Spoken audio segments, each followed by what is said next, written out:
Hello and welcome to a very late week 37. So yes, today I am 37 weeks and 4 days. So I turned 37 weeks on Monday. I have actually been more busy this week, being it my first week of maternity leave, than I have been while I've been at work. So I woke up Monday and I ran errands all day Monday, got a few things done. Tuesday I was at the school all day because it was International Food and Art Day at the school, so I was at the school serving food, going around the classrooms, all that sort of stuff. Wednesday I went and got the car serviced and got the air conditioning regassed. Thursday, which was yesterday, my eldest had hives all over his body from head to toe, front and back. So I had him with me all day, so I was looking after him, plus I went out and ran a few more errands. And today is Friday and I finally have a day to stop and kind of catch myself so I can actually do this video, get some laundry done, and have some rest, probably catch up on a bit of The Bachelor and Offspring, which I've recorded on TiVo, so I can do that. It's going to be good. Oh, and I'm going out for coffee with a friend today, so I will get to do that as well. So sorry I'm late this week, but I'm late.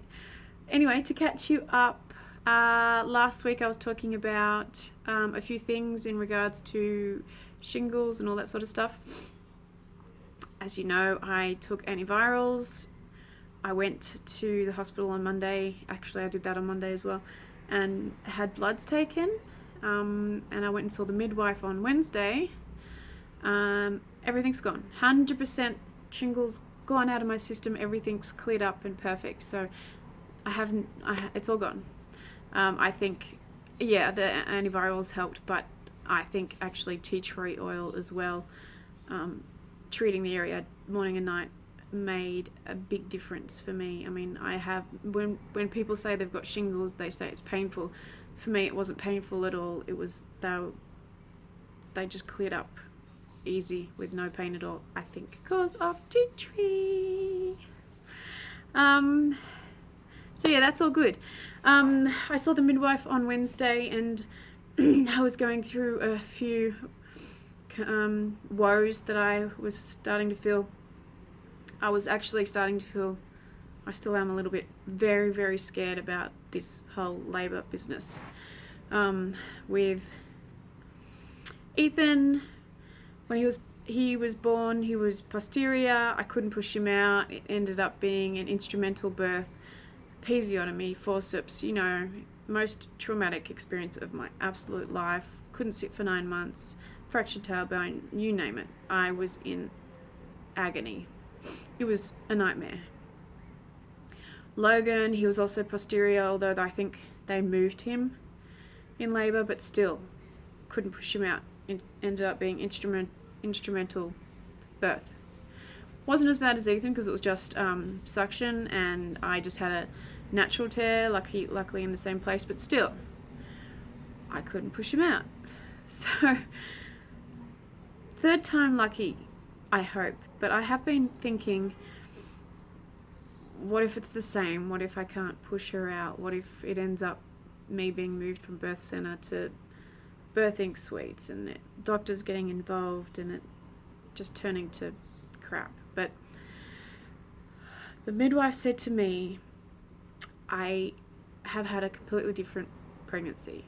I'm healthier, I'm fitter, I have had no major pain, hardly any Braxton Hicks pains. I mean, I have had a couple of days here and there, but in comparison to the boys, I've had nothing. So, those being some positive things, and also for the fact that I'm 37 and a half weeks and I'm still feeling normal. I can walk around and I don't even feel like I'm pregnant. I don't feel heavy, I don't feel sore, I just feel normal. So maybe because she's been giving me so much, I guess I could say, she's not giving me grief through pregnancy, so maybe she won't give me grief through the labour as well. So all I know is I just have to think positive, and she'll probably come out normally if she's not posterior. So the things to watch, for me to watch out for, when I do get to 39 weeks, I am going to go in for a clean and sweep, because they don't want me to get to past 40 weeks because of my age. So after I have the clean and sweep, I just have to make sure I'm doing a lot of leaning forward stuff, getting on my hands and knees. Maybe I should do some, stretches on my hands and knees, cat position, that sort of stuff. Cleaning on my hands and knees. Pity I can't sleep on my hands and knees. But, just try and keep her from, coming forward and having her back here instead of turning around and having her back at my back. So avoiding her getting into the posterior position, even if when I go into labour, as soon as I go into labour, get on my hands and knees and make her come around and be in the normal position. If she's in the normal position, she'll come out a lot easier. But the fact that the boys were posterior, that's why I couldn't push them out, because when you think of the head being the opposite direction to what it's supposed to be, and the back of their neck locking down into the pelvis area where it can't get through, then that makes a lot more sense. And I guess I was thinking that I was a failure for not being able to get them out properly, but it's not because I was a failure, it's because they were posterior. So fingers crossed this one stays back on my tummy.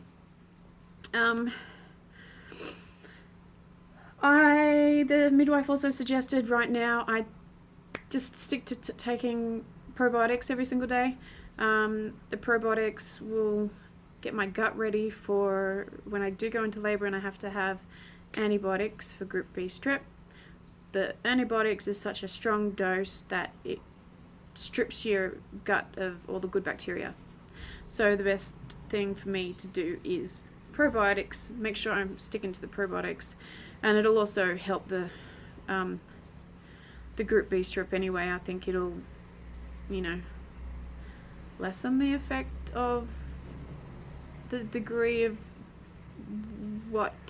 the group B strep bacteria being on the baby's skin and whatnot, which is not a harmful thing anyway, because we all have group B strep bacteria in our gut and in our system. So it's just, anyway, probiotics for the win. So if anyone does have group B strep and they are going to be having the antibiotics, then yes, get on those probiotics.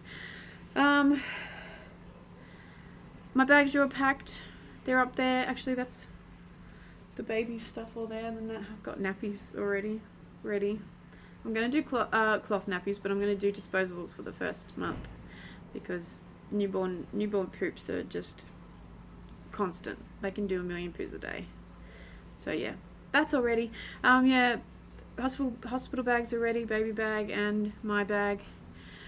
I do have a photo shoot on this Sunday, which is I'm really excited about, because I'll be 38 I'll be turning 38 weeks the next day.